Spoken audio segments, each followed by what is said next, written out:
Welcome to the Insurance Leadership Podcast and welcome to 2026. Agents this year aren't necessarily selling more products, they're solving more problems and they're doing it better. So today's episode is about change, what was needed in the market, and we've got a GA here that we're really excited to bring in and tell us a little bit about how he came to be. All right, we're pleased to have Mark Lampen with us today on the Insurance Leadership Podcast. Mark is a GA that's worked with us for how many years now, Mark? It's probably been 12, 13 years with Morgan. 12, 13 years. Yeah. And his son works with us now as well, Brent. Brent. Good friends with Brent. So we like to pick Mark's brain a little bit. Mark's been on our podcast before, but if you haven't seen our podcast before, Mark, let's start out a little bit. Just let us know kind of how you got into the industry. Yeah, it wasn't planned at all, of course. Graduated college and needed a job, so the health insurance business found me. Started working out at Golden Rule Insurance back in '91, so I've been 34 years in the business. So I've seen a lot of changes and stuff, and started actually on the service side, which, looking back on it, was great for the sales aspect. So I got to see what happens behind the scenes with brokers and stuff. You know, we dealt a lot with the brokers back then with Golden Rule, and so that gave me a good background of what brokers were expecting when they're calling in. They need help, so on and so forth. Right. So that transitioned into the sales side about 2-3 years later with Golden Rule Insurance, and it's been a fun ride ever since. Well, you've been in the business a long time. I think you said 34 years. Your firm is Health Insurance Specialist, and I know you've been on the podcast before. What's keeping you engaged in the industry right now? What's something that kind of excites you? Well, there's a lot of things that actually excite me. I see a lot of changes going on. I see a lot of products coming out that could help the consumers, both on the group and the individual side. And so it's the new things that are coming up that we could market to the brokers to take to their clients and help them out. We've seen some incredible rate increases this year, unfortunately. And products like the Morgan White Gap Plan has been a savior for a lot of groups out there. So being able to go and talk with a broker and talk to their clients, saving a 10-person group $20,000, $30,000, $40,000 a year on the premium is pretty exciting to me. When I can help a bottom line, being a small business employer myself, those are real dollars, real savings and stuff. And it's, as you know, health insurance is the number 2 or 3 item that costs the businesses the most. That's so right. When you could help their bottom line by that much, that really motivates me. And I want to go out and help more and more small, medium-sized businesses save that sort of money. Great. Well, I know we were talking a little bit earlier about AI. I know you guys Yes. are working with a carrier that's doing some AI underwriting. Yes. And, with how we work with carriers, we're seeing a lot of AI, not necessarily even just on the underwriting side, but even on the service side. We're seeing AI agents is something that's actually, it's becoming a reality now. What are your thoughts on AI? Is this something that scares you? Is this something you want to put into your back pocket? I mean, what do you feel about AI right now? Yeah, I think AI is going to be, of course, is growing and growing, and how it manifests over time, we'll see. But yes, one of our carriers uses AI underwriting, which is phenomenal. We could get firm rates on a level funded case within minutes, which, we pride ourselves on service. So if we get those quotes turned around to the agents, so on and so forth, it helps. But what they really pull out of that AI underwriting is phenomenal, to zone in on the rates, but also there's no paper apps. So everything's done electronically, which speeds things up. So, 34 years ago, we'd have a new group come in and it'd be a stack of paper. Yeah. Just being filled out. That's all, of course, been eliminated over time, but the quickness of some of these carriers turning around not only quotes, but implementing the new business with AI is pretty amazing. And who knows what it's going to be 5 years from now, 10 years from now. Sort of like you look back on the internet, how it's evolved over the last 20 years. It's crazy. Now we're buying stuff. I don't even go to the malls anymore, thank God. I just do all my shopping online. That's right. So, who knows where AI is going to go even further. But if you're not staying up with it, if a carrier's not staying up with it, and what it can do to help, speed things up, time, they're going to be missing out on something. Yeah. Well, and I know you work with a lot of agents, and you mentioned kind of the transition from really paper applications to everything being more kind of tech-centric. Do you see that as a barrier to entry for some of these agents, that if they're not up with the times, I mean, they're falling behind, right? Yes, absolutely. And you mentioned my son, who's been with me for 6 years now. And I'm old school. So anytime there's a tech problem, how do I do something? I'm calling him in. Brent, right? So yeah, just calling the son to help out.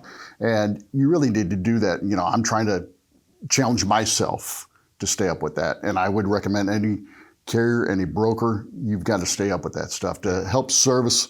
The one thing we can't get back is time. Keeping up with the technology and stuff, it's just going to make things so much smoother, put more business on your books, service your clients a lot better, so on and so forth. So. Yeah, well, and Mark, I'm gonna swell your head a little bit here, because I think you mentioned you're old school, and I think really you're kind of the perfect segue from kind of the old school broker, but yet, like you mentioned, you're open to technology. Yes. And I think actually we talked about this in one of our last podcasts we did, is what is the younger generation of agents, what are their strengths and what are their weaknesses?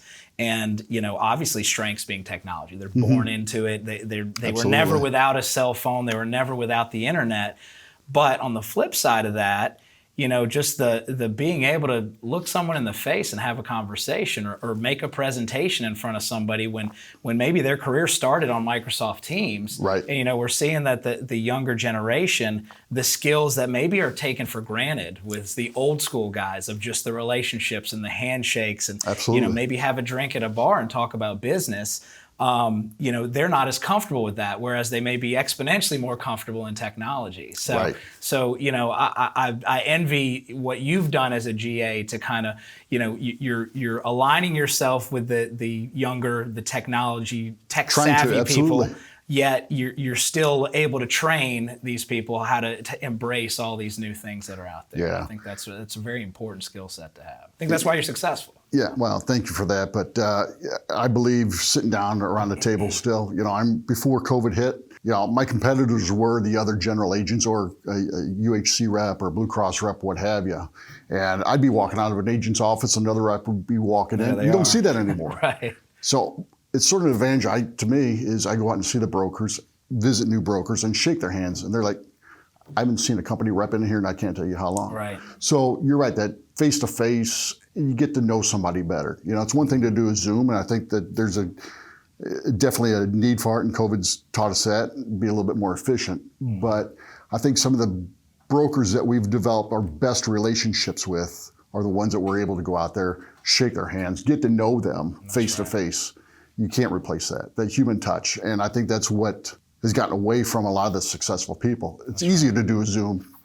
Granted, we do them all day long. Yeah. But it's also nice to get out of the office and shake the hand and get to know the person. You're right. I think you got to be able to do both, because what AI will never replace is sitting across the table from someone and being their friend. Right? Absolutely. And that's how you build trust. So, absolutely. Anyways, well, no, I appreciate that. All right. So on that same note, once again, going back to your brokers and all of them that you've kind of recruited and cultivated throughout the years, what's in working closely with those brokers, what changes are you seeing as we head into the coming year that you think they need to be aware of? Well, they need to stay, I don't know if relevant's the right word or not, but educated on what changes are going out there, not only in the industry, but what different carriers are doing. We're seeing more and more of these level-funded carriers come into the market that are not your BUCAs, not your Blue Cross Uniteds and stuff. And just being open-minded, just because they don't have the BUCA name with it, learn a little bit more about those level-funded plans, or learn more about GAP, how GAP can do it. You wouldn't believe the number of brokers we run into. They've heard maybe GAP insurance, but they don't know how it works. So when we've seen some of these 20, 30, 40% rate increases this year, which I haven't seen rate increases like this ever, it's scary as a small business person to see that. But the job from a broker is to more than just deliver that, come up with solutions outside the box. And we've run into many brokers over the years trying to teach them the GAP strategy, but they just want to stay in their lane, manage their book of business. You're not going to be able to grow. In fact, we see a lot of brokers taking some of that business and because they're showing a gap solution. So these brokers need to sit there and have an open mind with other opportunities out there and not just learn about it. Talk to the company reps. We tell brokers, hey, don't believe me. Let's talk to some of the brokers that we've worked with over the years. Here's some referrals. That helps sell other brokers for us, is when we could give out those referrals, and they do a great job. We get brokers all the time saying, you need to talk to so-and-so about the gap plan. They're not familiar with it. So just coming up with those outside the box thinkings on how to approach group renewals and stuff is what they need to do.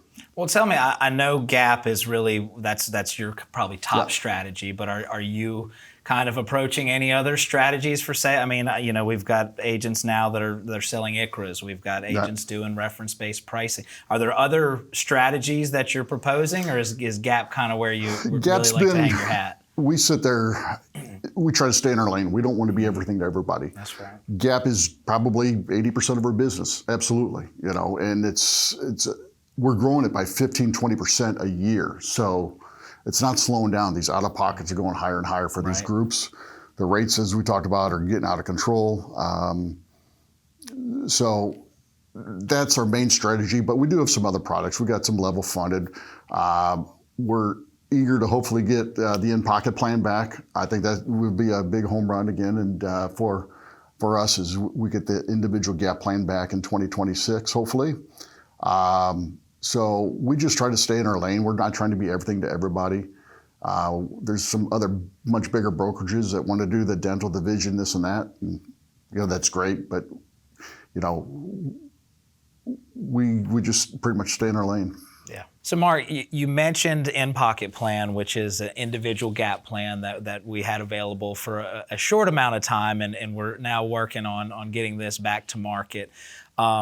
But I think that really begs the question. I know you said you're not everything for everybody, but you really, when that product came out, your focus went from really what you'd been doing for a long time in group insurance, and you kind of switched paths a little bit and really focused on individuals. And you were really one of the first adopters of that product for us, and you gained a lot of momentum in a short period of time. So tell me a little bit about your strategy and how you were kind of able to really just switch gears, because really a lot of times the group broker and the individual broker is not the same person. He probably might not even work for the same agency. Yeah.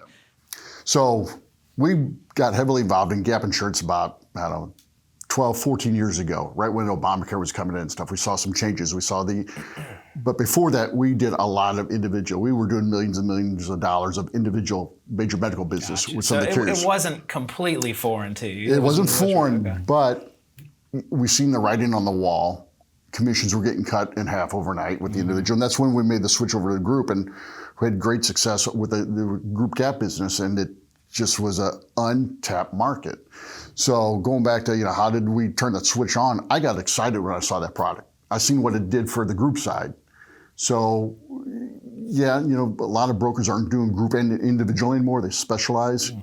But we were able to tap into a lot of those brokers that we've known over the years that did that. And we keep a good database of brokers, and we could attack them. And we went nationwide with it and stuff, So, we started in a pocket, it started growing and growing, and it got, it got out there. And it was a shame it got turned off when it did. No fault of, Morgan White's at all. But, we're excited to see that coming back, and we're going to gear up for it in 2026. So that's just one of the products that's going to keep us relevant in the market to the brokers and bringing it out there. So we're super excited about that coming back in 2026, hopefully. Yeah, well, it's another untapped market. Yes, absolutely. And you identified that early on and said, you know what, we want to get on this train, right? Well, we sat there and we saw, I was talking to a broker yesterday, family of 4 in Southern Illinois. You know what their premium was for a high deductible? $3,900. Wow. That's with a $10,000 deductible. Yeah. These subsidies and stuff, that's a whole nother discussion there. But who has $10,000 sitting around for a family, 4 or 5? Yeah. And you want to help those my goal is to help those families. Everybody's going to have medical emergencies along the way. That's right. And if we could cut that out of pocket down, whether it be on a group side, individual side, that's what my whole passion is with the industry anymore. It's definitely changed ever since, really over the last 6, 7, 8 years with these out of pocket just going up tremendously. Yeah. And the premiums going up with it. So. And that doesn't look to stop. No, and that, unfortunately, that's the nature of the business right now. And who knows how it's going to end. I'm a small business employer myself. I sit there and I see our deductibles going up, our premiums going up. And we're a healthy group, still going up by double digits each year. And, how can these businesses maintain that and keep benefits the same? So, the in-pocket's was a great product. It is a great product, and it'll be back. I feel confident about that. So, looking forward to it. Okay, so outside in-pocket, tell me what else that you're optimistic about in the industry. Well, I'm not sure if I'm optimistic about anything else. When we see these rate increases, on groups, that's stuff out of our control. Reference-based pricing is a good strategy. Is it catching on yet? Certain parts maybe, maybe not. But there's other carriers out there outside the BUCAs that, they can turn to get level funded quotes. But optimistic, I'm not sure if I'm optimistic about anything else other than just using the tools that we have right now to help the bleeding for these groups. Sure. That's all we could really do. Optimistic that there will be a role for an insurance broker for all of eternity. Absolutely. Because we're out there to help people with their finances. Like you said, a small business owner, a double-digit rate increase, that could cost someone their job. Or, the alternative is you have to raise a deductible or out of pocket so high that if something happens financially, someone could really be hurting. Absolutely. And so, maybe that's the silver lining, is that what you guys are doing is a very important piece of the pie. Absolutely, because it's not just the health insurance, it's all the tariffs going on and the prices of everything else going up. So it's compounded for our business. We're just dealing with one portion that we can control. And be able to save someone, 20% off their group renewal is huge. Yeah. It's funny you mentioned tariffs. We had a PBM in here talking to us about a month ago, and I was a little ignorant to how some of that works. But one of the things that he said that really kind of unnerved me a little bit was, I believe it was like 80% plus of the ingredients that go into our pharmaceuticals come from China. So even if we create the medicines in the United States, the ingredients are going to be hit with a tariff. Right. So pharmaceuticals, and as well as I do, that's a big part of a lot of groups' medical spend is their medications.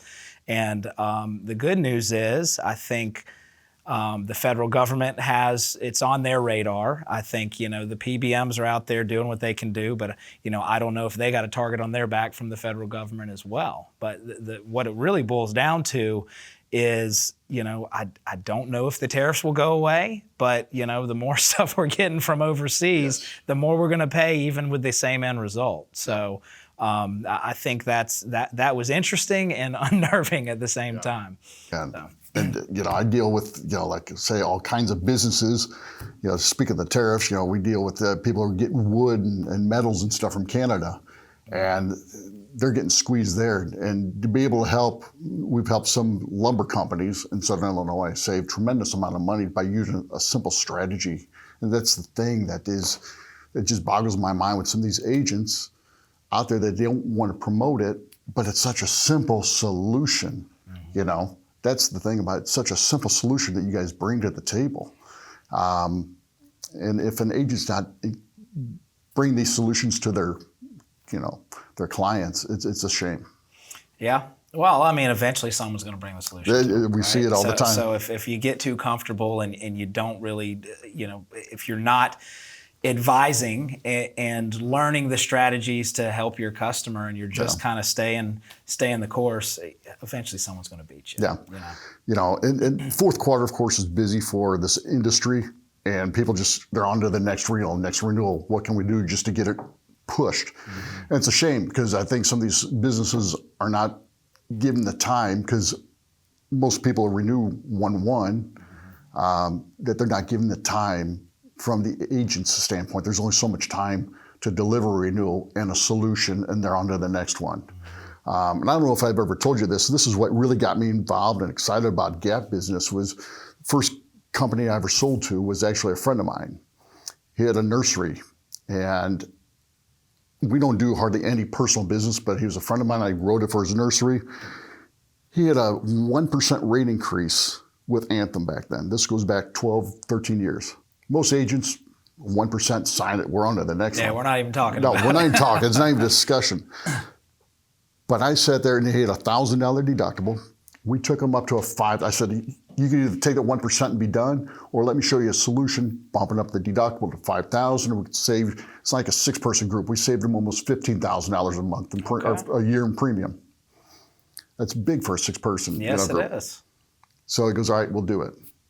So 2 weeks after it went into force, guess what happens? The owner falls out of a tree on his farm, onto a fence post, went through his leg. Oh, jeez. So I tell you that story because the way we designed the Gap plan back then, which is different than yours right now, he actually came out ahead by about $10,000. Oh, wow. Zero in the pocket. I'm like, I think I have something here. And this was before most agents even heard the word Gap insurance. Yeah. So we started running with that. And once we found the Morgan White product, which was all encompassing, didn't have exclusions, we just ran with that even further. So that's what got me really excited about Gap insurance way back then. So you kind of went out on a limb with a new type plan, and customer number one was extremely happy with it. He could have taken a 1% rate increase and be done. We saved him some money and put some extra money in his pocket on top of it. So. Well, nowadays a 1% rate increase would be a huge win. Yeah, right? Yeah, absolutely. We wouldn't even be talking about Gap, right? We wouldn't be talking about it. Yeah. So I like that. I appreciate you kind of telling me a little bit about how this all got started. Let me ask you this: if you were to start over today, what would it look like? Boy, I don't know if I'd do anything different, because you learn from everything that you do along the way. This business is changing constantly. I wish I would have sat there and gotten more involved. You know, I was that agent for so many years as a GA, just marketing the same products, not putting all the eggs in one basket. And I wasn't teaching myself, well, those companies come and go. So constantly working on seeing what else is out there. Is there another product that we could bring to the brokers? We get approached all the time. Market this plan or that plan. That's not for us. But the companies we do bring in, we want a good company behind it. The service, we know that we're going to do it. It's going to be there for the long term. So it's very easy to go out and talk to brokers about the products that we market, because we believe in them. We know the company stands behind it. The service is there, which is key to us. We brag about our service to the brokers. But I wish I would have learned more about Gap insurance a long time ago, even before it was really needed. So I just keeping an eye open. I'm constantly listening to podcasts, what other agents are doing, trying to learn from other GAs, what they're doing, how they're marketing. Because if you're not challenging yourself that way, you're just going through the motion. I like that. And this is the top podcast you listen to, right? Absolutely. Well, so I like that you said what you would do differently on the positive side. Let's share with the audience, is there any place where maybe you tripped and fell at some point that if you could go back, you'd say, you know what I did here, that was just the wrong move? Bringing on too many companies too quick. When I first went into business for myself 20-something years ago, I wanted to be that everything to everybody, but I wasn't getting anywhere. Once a few years into the business, I'm like, the more I focus on what I did right and the companies I aligned myself with, it really helped put me on a very good path, for the rest of my career and stuff. So I would say, trying to be everything to everybody, trying to please everybody, you can never do that. That's what I was trying to do. That's right. And I couldn't, there wasn't enough hours in the day. Well, Mark, we appreciate you coming on here and talking with us again. I know that you're a second timer now. Maybe on the third time we'll get you a ring or something like that. But we appreciate you joining us and all your knowledge in the industry. And I hope this time next year we're talking about much more success. Absolutely. No, I appreciate it. It's always a great time to get together with you guys. All right. Thanks a lot. All right. Thanks for listening to the Insurance Leadership Podcast. We'll see you next time. And remember, simple solutions, real results, that's great leadership.